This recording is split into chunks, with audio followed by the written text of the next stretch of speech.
Hello friends, welcome back to my YouTube channel. आज का हमारा टॉपिक है सोशल एंड कल्चरल मूवमेंट्स। जितने भी सोशल रिलीजियस मूवमेंट्स थी उनका हमने पार्ट 1 कल किया था, जिसमें ब्रह्मो समाज, आर्य समाज, किसने किसको फाउंड किया था, क्या क्या चीज़ें स्टार्ट की थी, कब आई थी, ये सब कुछ हमने कल किया था। ओके, इसमें जितना भी फैक्चुअल डेटा होता है ना वो एग्ज़ाम में पूछा ही जाता है, तो इनको आपने ध्यान से रीड आउट करना है। और मेरे साथ साथ आप अपने नोट्स बनाना स्टार्ट कीजिए। अगर आपके नोट्स होंगे तो ये मैंने कोई कहानियाँ नहीं लिखी हैं, इसमें फैक्चुअल डेटा लिखा है जो एग्ज़ाम में पूछा जाता है। तो एग्ज़ाम से पहले आप फटाफट इनको रिवीजन कर सकते हैं। ओके, तो स्टार्ट करते हैं। रामाकृष्ण मिशन ये किसने स्टार्ट किया था? स्वामी विवेकानंद जी। रामाकृष्ण मिशन के फाउंडर कौन है? स्वामी विवेकानंद जी हैं। ठीक है। Social work after the death of his गुरु रामकृष्ण परमहंसा 1897। तो स्वामी विवेकानंद जी ने अपने जो गुरु थे उनकी डेथ के बाद, उनके स्वामी विवेकानंद जी के गुरु का नाम था रामकृष्ण परमहंसा। तो इन्हीं के नाम पे उन्होंने मिशन स्टार्ट किया था, रामकृष्ण मिशन। ओके, तो इसमें क्या था कि इन्होंने सामाजिक कार्य करने स्टार्ट किए थे, सोशल वर्क काम करने, जो सोशल वर्क करना स्टार्ट किया था इसके थ्रू। ओके, तो स्वामी विवेकानंद जी का ओरिजिनल नेम क्या था? नरेंद्र नाथ दत्त। इनका जन्म हुआ था कलकत्ता में 1863 में, और इनका चाइल्डहुड का नेम था गदोधर चट्टोपाध्याय जी। ठीक है, नरेंद्र नाथ दत्त, गदोधर चट्टोपाध्याय, स्वामी विवेकानंद, ये तीनों एक ही नाम है। ओके, एट एंडर first parliament of world religions, जो वर्ल्ड के पूरे के रिलीजन्स हैं, धर्म हैं, उनकी फर्स्ट पार्लियामेंट हुई थी शिकागो में 1893 में। तो वहाँ पे स्वामी विवेकानंद जी गए थे, इन्होंने अपनी स्पीच दी थी, मेरे भाइयों एंड बहनों वाली। वो बहुत ज़्यादा स्पीच इनकी फेमस हुई थी। ठीक है, जो फर्स्ट पार्लियामेंट हुई थी शिकागो में हुई थी। एंड इसकी सेकंड पार्लियामेंट हुई थी 1900 में पेरिस में। ओके, अब स्वामी विवेकानंद जी का जन्म हुआ था 12 जनवरी 1863 को। 12 जनवरी को कौन सा डे सेलिब्रेट किया जाता है? स्वामी विवेकानंद जी के जन्म बर्थ एनिवर्सरी पर नेशनल यूथ डे सेलिब्रेट किया जाता है। ओके, तो स्वामी विवेकानंद जी ने 2 पेपर्स को पब्लिश किया था। प्रबुद्ध भारता जो इंग्लिश लैंग्वेज में था, उद्बोधना जो बंगाली लैंग्वेज में था। ओके, प्रबुद्ध भारता, उद्बोधना, ये 2 पेपर्स थे स्वामी विवेकानंद जी के। ये आपने याद रखना है, ध्यान में रखना है, क्योंकि क्वेश्चन MCQ यहीं से आता है।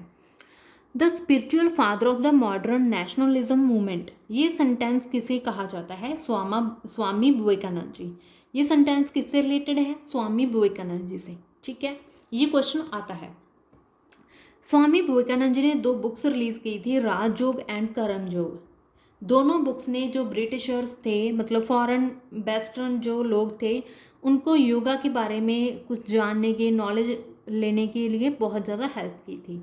तो 2 बुक्स थी, राजयोग एंड कर्मयोग, स्वामी विवेकानंद जी की। अब विवेकानंद का टाइटल किसने दिया था इनको?